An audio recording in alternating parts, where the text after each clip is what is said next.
RedHat News, where the truth speaks loud. Welcome to RedHat News. In this episode, we dive into the antics of Joy Reid and her obsession with Donald Trump. Today, we're discussing Joy Reid and the curious case of her alleged theft of Donald Trump's hair. In this YouTube video, Joy Reid, host of MSNBC's The ReidOut, is confronted about her wig and Trump Derangement Syndrome by Ben Buram from Real America's Voice. Is Joy Reid secretly a fan of all things blonde? Is she trying to emulate Trump with her own twist? Maybe she's a secret admirer of Trump and his iconic hairstyle. Could she be a closet bleached blonde?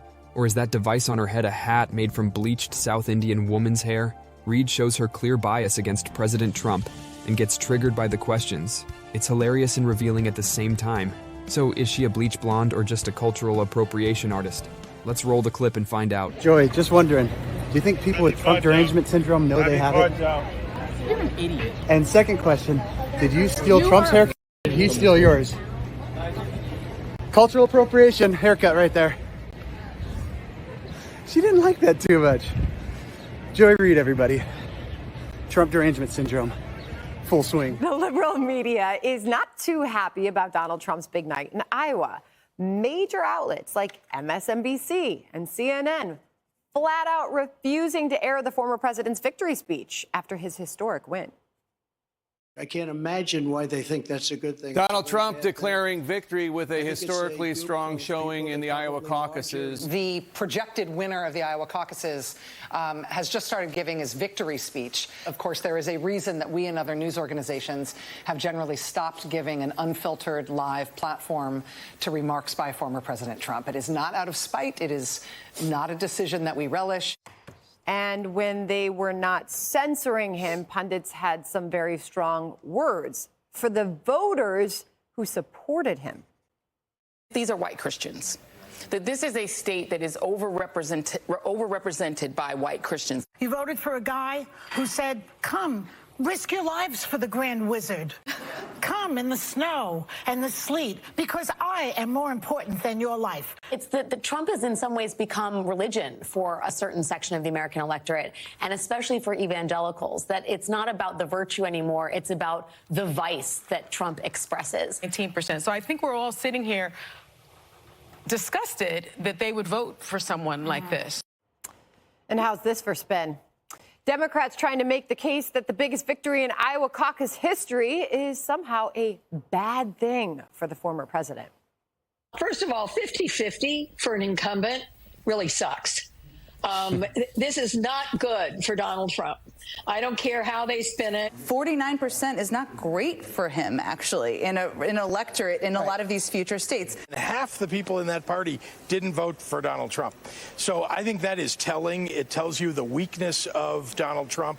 Trump swept Iowa. No, he did not. He swept 5% of the population. Only 13% of registered Republicans in the state of Iowa, 13% of the party showed up. These are small numbers, and it's very important to remember that.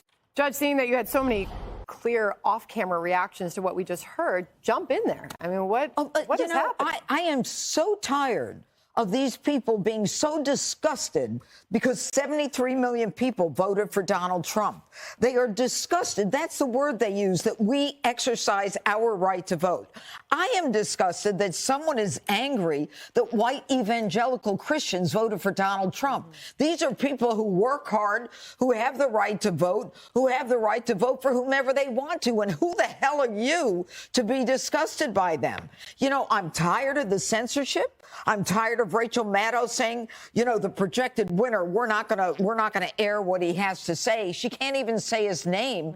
And then you've got Tapper saying we've got an anti-immigrant, person running for president. The truth is we've got 2.5 million illegals. You can call them migrants all you want. They're illegal aliens. 500,000 are ones who are the unaccounted for, and then another 500,000 that were gotaways. So we've got 3.5 million. And we should just be happy about it. And finally, Larry O'Donnell saying the only reason Haley didn't win is because she's not a warmonger. Excuse me, she was on the board of Boeing. And, you know, these people are so hateful. And yet the United States Supreme Court is about to rule on the Biden administration. And the fact that this case, I think it's Murphy against the state of Missouri, because they literally are censoring us and suppressing the free speech. And they say Trump is Hitler. The Supreme Court is now going to decide whether or not they were involved, not just in the suppression of the 2020 election in that laptop, which we know based upon people who voted, they would have changed their vote, which would have allowed Trump to win. But it was a coordinated campaign by the Democrats, by the White House, by federal officials to impact social media, whether it's Facebook, YouTube, or X, to make sure that we are censored, that our private speech is censored. I mean, Harold, is it a problem that, I mean, this was a historic win for the former president in Iowa last night, that if you're one of the voters in Iowa who supported him in the caucuses, that you couldn't even tune into those other networks to watch his victory speech? So I think it was a mistake not to do that. I don't like censoring. Fox, when President Biden speaks, rightly so, he's the president of the United States. You listen to the president. You have the leading candidate on the other side. The first in the nation's voting happens. I don't get that. One.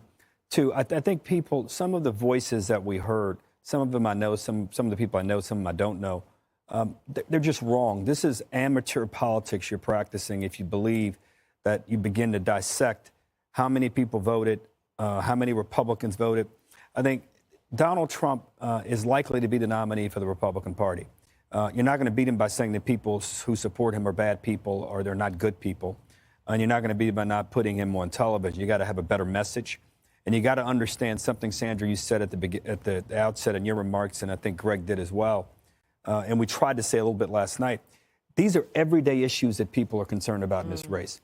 Our politics is broken, so as a result, our border is broken. Our government is broken from the standpoint of being able to do the basic things that people want them to do. Our schools, our neighborhoods, our workplaces, even our places of worship, which by definition means rural and urban Americans alike, their lives are a bit in disrepair. And what Donald Trump is doing, he's speaking to that. And the way you beat that is not censoring, not talking about it, not criticizing his supporters, but we need a better message. And I think we could develop one, but this is not the way to do it. Jesse?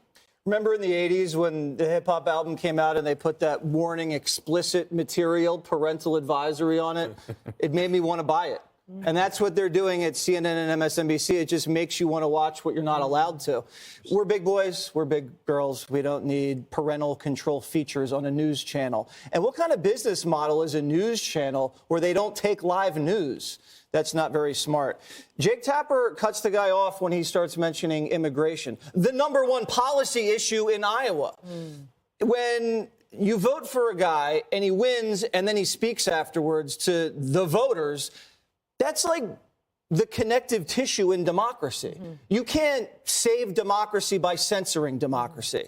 And then Madda's coming out and acting like she's trying to protect the network from lawsuits to justify the censorship because, someone might say something that's not true. She's like the lead hoaxer. She did the Russia hoax, the laptop, the letter, the lab leak cover-up, all of it. And then Joy.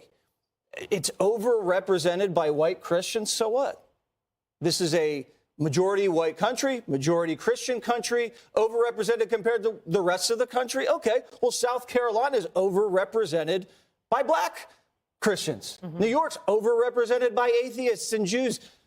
California's overrepresented by Hispanics. Joy, Reid, the history. These politicians have to go around to all of these diverse geographical areas and try to get a very broad coalition together. Demographically, religiously broad. That's how politics works. Now, the other guy, Trump had a bad night. Biden rigged his own primary.